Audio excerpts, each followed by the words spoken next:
Today's show is all about Lions training camp observations, the latest injury news, updates, and transactions for our football team. That's what we're doing today. We're getting into it. And before we do that, though, go ahead and subscribe to the channel. We're about 40 subs away from 66,200, and with your help, it absolutely can happen.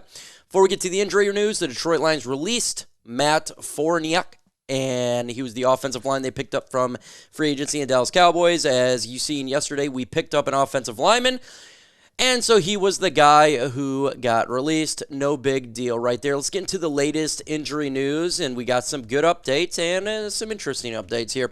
Marcus Davenport, he was taken off the injury list. He is good to go with his ankle. Brian Branch taken off the injury list as well. I'm sure he'll do a little bit of walkthrough, but he is good to go for sure. Giovanni Manu, we didn't know really what his injury was because he's on the NFI list, but he was taken off of it. Good to go. Carlton Davis was placed on the injury list, and from what I'm hearing, it's nothing serious, maybe a day or two. Same with Amik Robertson and Tre'Quan Smith. No big deals from those placed on the injury list. Now, Donovan Peoples-Jones, I haven't heard anything on that. Don't know the extent of his injury right there, but from what I'm hearing, it's really nothing that serious. So the Lions are doing pretty good from the injury front, and with transactions, it was minimal, so nothing big time right there. We're going to go ahead and get into the Lions observations from training camp. Before we do that, subscribe to this channel, literally 40 subscribers away. And if you're one of those 40, you don't want to miss out. So subscribe, and subscribe. Let's go ahead and jump into Lions observations. We're going to start with the offense, and let's go. And when you talk about the offense here, we're going to start with Hendon Hooker. He started practice a little bit inconsistent that we've seen earlier this offseason, but he settled in pretty good.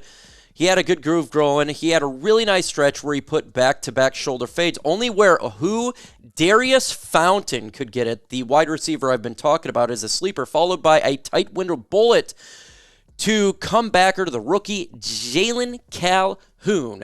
Now, when you think about Detroit Lions, and you think about the wide receivers, you don't think about a Darius Fountain, but he is a guy who's 6'2", and he's a sleeper, I've been saying, all offseason, and guess what? It showed up again here for him.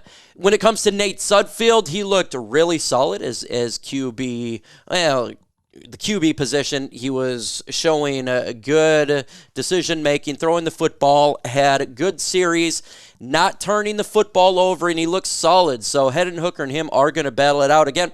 I still think that Hendon Hooker is going to be the backup quarterback, but good news from the quarterback's position. Let's go ahead and jump into Jameson Williams, as he is a big-time standout from the first day of training camp, and as Williams always does, he was celebrating after he made a big-time play where he beat out Terrion Arnold and Ifutu Melifonwu for a touchdown pass. And after the touchdown pass and the big celebration that he was doing, he started to vomit a little bit. And that is not because he's out of shape. It's because this is the NFL. He's actually in peak physical shape. He looks really good. And he was probably the biggest standout offensively for the Detroit Lions. And we know what we got when it comes to Jameson Williams. I keep telling you, he keeps getting better, and better, and the trend continues. Amon-Ra St. Brown showing him mad love after practice today. The guy is going to be a good playmaker for the Detroit Lions. It's just going to be that way. It is what it is. Do you enjoy blowing money, throwing it away, and not using it properly? Well, if you do that, this is not for you. But if you're like me and you like to save money, you need to get Game Time. And I got to tell you what, when I got and watched the Tigers game, I did not purchase the tickets on Game Time. I dealt with a lot of injuries. losing my hairline even more, and paid for money. So, look, if you want to save money, you need to get Game Time because they have killer deals, last-minute tickets, lowest prices guaranteed, and you can stop stressing and start getting hyped for the fun that you're going to have. It is easy to find and buy tickets for every kind of event in your area, that's sport events, concerts, comedy shows, or whatever. Their lowest prices guaranteed is the Game Time guaranteed, which means you're always getting best prices, and if you find tickets in the same area, so or less, Game Time is going to credit you 110% of the difference. You can get exclusive flash deals on tickets for football, baseball, basketball, concerts, and more. In the middle screenshot, by the way, I think it's a fantastic feature of the app. It shows you where your seat is. You move your phone, you left to right, you can see the area like a 3D live photo. So it's real simple. Download Game Time, plug in Chat Sports, and you'll get $20 off your very first purchase. Again, get Game Time, download it. Go to the redeem code section, plug in Chat Sports to get $20 off your very first purchase. Terms would apply. You got to create an account. You got to have an email to save that money. The link is going to be in the description and comment section of this video. So if you're buying Lions tickets here or any sort of tickets, make sure using Game Time. Download Game Time today. Last-minute tickets and lowest prices guaranteed. And also, we talk about this offense. We're going to get Jahmyr Gibbs. He was doing individual drills that was seen, and he was showing his burst like he always does. The offense, from all accounts, looked just fine. Let's go ahead and jump into the Detroit Lions defense, and I think that's going to be an interesting part right here as we get into it. Aiden Hutchinson, he looked prime for a breakout, making jump from really good to elite. He's highlighted by dominant three-play stretch where he beat the crossing backfield block of running back Craig Reynolds and would-be sack, sliced inside and stuffed the run before executing a vicious spin move for another sack that left all-pro right tackle Penei Sewell grasping for air. You gotta love Aiden Hutchinson, and we've been talking about this. Is he going to take that big, significant jump for year 3? By all accounts, Hutchinson is taking that jump. And it's great to see because when he is making Penei Sewell tired, who I think is probably the best tackle in football, he's a Hall of Famer, you know it's getting good, and I love it. There was an interesting setup for the defensive backfield, at least at the nickel for Emmanuel Moseley.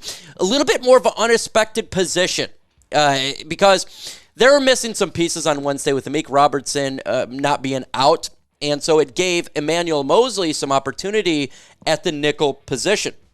Let's give this situation some time to develop before any sort of depth chart or anything, but it looks like Emmanuel Moseley, who is a big question mark, is practicing in the slot. Now, this could just be a one-day type of thing, but I think it's extremely important to have Emmanuel Moseley, who I think is the wild card of this whole secondary, be able to be universal and get stuff done from making this team, right? He's an asset. We want to see what he can do. So now he's playing at least in the nickel position. Obviously, he's outside, but they want to make him maybe a little bit universal. That's what they do. Let's go ahead and continue on here and talk about the third string defenses. James Houston was getting some reps with the second team unit. A lot of people want to know about James Houston. Is this guy going to make the team? Look, he's going to make the team right now, right? And actually pushed John Kaminsky from second to third string. And this may be a short stay for the commission, at least on the day. But, when John Kaminsky, he needs to get a little bit better on that one. He got to get better in the run stop. But he did. Might be a short stay for the commish. We'll see how John Kaminsky progresses. But being bumped down to the third string is not good for him.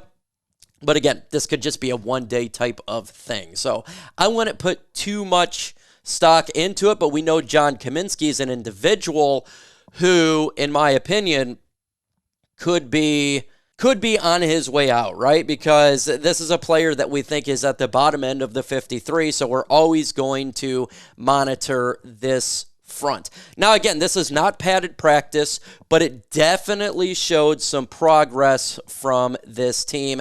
Really good to see some of these players get in there. And the first padded practice will be on Monday. Let's go ahead and talk about Taylor Decker really quick. Taylor Decker spoke, and he would like to get a contract extension done here soon, and he's very hopeful about getting that done. I know that's something that we've been wondering about the offseason. When will this get done? But it definitely looks like that it's going to happen. At least from a Taylor Decker's perspective.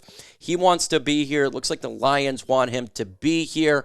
We don't know what the extension's going to be, but it definitely looks like the Detroit Lions are going to extend him. So if that's the case, Taylor Decker, Frank Ragnow, Penei Sewell, they're all going to be here next year, and that's great news. And obviously, we just got the Graham Glasgow is going to be here as well, so it's more of a Zeitler for at least years down the road thinking about this offensive line, and that's really good. I think it's great if they would bring him back because he is the leader of this offensive line. Him and Penei Sewell are just really good together. I know a lot of people want to see Penei Sewell at the left side, as do I, but if Taylor Decker is playing at a high level, keep him on until he is not. And so I have zero problem with the Detroit Lions trying to extend him and getting him on this roster.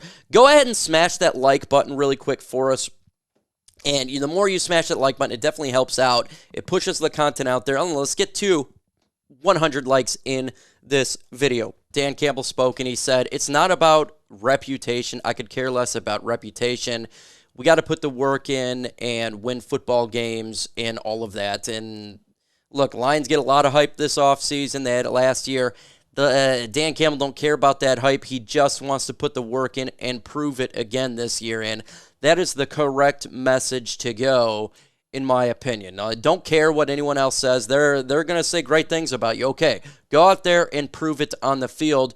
Don't worry about any of the nonsense. And I 100% concur with his sentiment right there. Folks, you're going to want to hit the subscribe button because we're doing observations for training camp, and it's going to be happening. You're going to get some news. You're going to get everything that you need to know as fast as humanly possible that I can get it for you. So subscribe to the channel, share the video, hit the like button. All those things does help out. And with that said, folks, adios.